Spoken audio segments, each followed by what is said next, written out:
Hello and welcome to another episode of the Bible in 1 year with the preacher's husband. Today we are finishing up the book of Judges with chapters 19, 20, and 21. Now tomorrow we're going to do the whole book of Ruth. That's it, a whole book in the Bible. Chapters 1 through 4 in Ruth. That's all there is, 4 chapters. But that's going to be exciting too. I look forward to Ruth. So we start out in chapter 19. It says, outrage in Benjamin. So this chapter opens up with a Levite. And like the Levite in the last story, this one was staying in the hill country of Ephraim. And he was connected to Bethlehem in Judah. But this time, though, he was married to a concubine, which was a lower status wife. And the Levite is completely nameless. We do not know his name. Now, the Levite's concubine was unfaithful to him, we find out. In broad terms, it basically means she could have been sexually immoral or that she left. Well, in this story, it just says that she left to go back to be with her father. Well, finally, after about 4 months, the Levite decides that he's going to go and try to persuade her to come back to him. So he goes to the father's house, and the father, who is going to give him hospitality, treat him hospitably. And hospitality back then took a long time. It wasn't just a one-time thing. Hey, come in, have a meal, have a good night's sleep, see you on your way. It was supposed to last for days. There were steps to the process of being hospitable. And this process took several days of feasting to fulfill. And as a result of this profuse hospitality, see, even the hospitality that he was giving to the Levite, it was over the top. It was way more than what they culturally would have done. And the last day was there. It was still getting late in the day. They continued to try to draw him in to stay longer and longer and longer. But it was late in the day on this last day that they were there, and the Levite and his party decided to go. And by that time, they had arrived in the city of Jerusalem, which was only 6 miles away. It was already starting to get dark. The day was almost over. But they decided this time Jerusalem was still in the hands of the Jebusites. So the Levite was reluctant to seek hospitality from non-Israelites. So instead, they decided to go a little bit further down to Gibeah. Now, I found this kind of ironic because the treatment that they're going to find in Gibeah was far worse than anything they could have expected from the Jebusites, which were their enemies. The Levites decided to press on. They got to this Israelite city of Gibeah, and by the time they reached it, the sun had already set, and they went to the town square. Strangers might expect to receive hospitality there and be offered a place to stay, but throughout this story, there was no hospitality. Nobody was interested in the Levite and his group staying. But finally, this old man comes in from his work, and he invites him to come and stay with them. He was insistent that they should come home and not spend the night in the square, and that suggested to me that this man knew that something may not quite be 100% right in this town.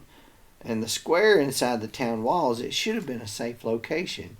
But this man knew it wasn't, and he insisted that they come and stay with him. So, this story begins to echo the story of Sodom and Gomorrah at this point, where strangers arrive in the town, and they found lodging with the town's inhabitants. And this is almost a virtual reenactment of that story, actually. The scene of peaceful hospitality that was shattered by the arrival of wicked men. And here we go, the arrival of the wicked men. There they were, surrounding the house, and they were asking that this old man send out the men that came so they could have sexual relations with him. But he characterized their request as offensive against hospitality and morality. He denied it, said no. Yet there was an alternative given that the old man proposed that was equally abhorrent in my opinion. It was terrible. But as it stands, he offered his virgin daughter and the concubine of the Levite for their enjoyment, so to speak, as instead. But that wasn't really enough for them. But the Levite ends up taking the woman and shoving her out and saying, "Here, take her," and they do. Now, this is when things start to get bad. The next morning, the Levite gets up from his rest and he opens the door of the house to leave on his journey, as if nothing has really happened the previous night, though. We get to chapter 19, verse 24. It says, "Here, let me bring out my virgin," and we talked about that. The men wouldn't listen, but when he took the concubine outside and gave them to him, they raped her and abused her all night long until morning. At daybreak, they let her go, and she stumbles home. She gets back to the place where the man's house was, and she collapses right there in the doorway. And the Levite says, "Get up, let's go home." But there was no response for her. She had died. So the man put her on his donkey, and he set out for home. He just loaded her up, took her home with him. Next was a terrible thing that happened. He ended up carving her up into 12 pieces. Now, this action of carving her body up as if it were a carcass of an animal and sending the pieces, those 12 pieces that they carved up, to the 12 tribes, he sent one piece to each of the tribe of Israel. And this was a call to arms, essentially. There's a similar passage to this in 1 Samuel chapter 11, verse 7, where Saul cuts up a pair of oxen into 12 parts, and he distributes them among the tribes. And this shows that this act included an implied curse as well. Those who failed to respond to the call would expect to meet a similar fate. In other words, those who refuse to come and unite together to take revenge for this terrible action that has happened are going to meet a terrible fate as well. So everyone saw this grisly message and agreed that such an outrage definitely demanded a response.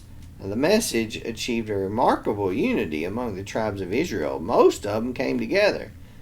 The Benjaminites, however, did not take part in this assembly. And the Benjaminites, they lived there in Gibeah. So that may have been the sign of something that was not quite right. The Levite presented his own version of the facts to the assembly that they had pulled together, and carefully he left out anything that might show him in a bad light. He failed to mention to the assembly that he had taken his concubine outside and gave her to the men, and then he just went to bed and just went to sleep like, well, she'll be, they'll do what they will with her, and she'll be all right, I reckon. Instead, he simply just told them that they raped my concubine and she died. So he termed this act a wicked outrage in Israel, a gross sin that demanded a response. And all the people, therefore, determined to take a united action against Gibeah. Or Gibeah, however you say that word. I don't know, I'm terrible at pronunciation. I'll get better one day. But before engaging in military action, the Israelites sent messengers to the Benjamites, appealing them to hand over the guilty men. But the Benjaminites, they were more concerned with their own unity, their own tribal solidarity, than they were national solidarity or unity and justice. They didn't care about justice for Israel. They cared more about their own tribal solidarity. So their appeal to put these men to death fell on deaf ears, essentially. As a result, instead of Israel against Gibeah, the conflict became Israel against Benjamin. So here they are fighting against themselves. So they go to war. And they go to war and they start to fight, and Israel attacks and is beat, and they attack again and are beat. They attacked unsuccessfully several times, but the last time they attacked, this is in chapter 20, verse 29 through 35, they used a strategy that was a little more complex, including a frontal assault to draw them out, and a tactic that was borrowed from the attack on Ai in Joshua chapter 8. And basically they drew them out. They got them, they had gone and lost multiple times, so they go again and they surround this place, and the Benjaminites come out and they start to fight them. Well, they start to run away. The Benjaminites start to pursue them, and they get them down into the roadways, into the highways, and they set a trap for them. They basically set an ambush, and the ambush works. In verses 36 through 41, a great cloud of smoke signaled the Israelites' success and announced the doom of the Benjaminites. Finally, when it was too late, the Benjaminites realized that disaster had struck, and they were defeated. Now, a tiny remnant of the Benjamites were able to escape. It was about 600 of them were able to escape. And the tribe of Benjamin was almost completely destroyed. Before the battle, all the tribes had sworn an oath not to allow daughters to marry a Benjaminite. So none of the other 11 tribes would allow any of their daughters to marry with Benjaminites. But since all the women were wiped out and all the children and only 600 men were left, it seemed like the tribe was pretty much destined for extinction at this point.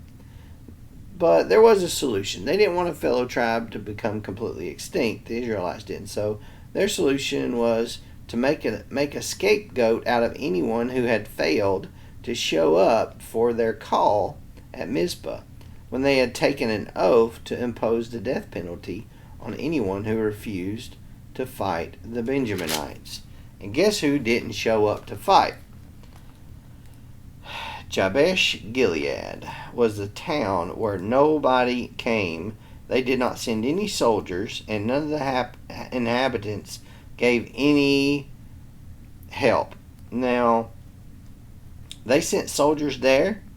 They did not give the inhabitants an opportunity to explain themselves. Instead, a force of 12,000 warriors just went and wiped out the men of Jabesh Gilead, along with all the married women and the male children.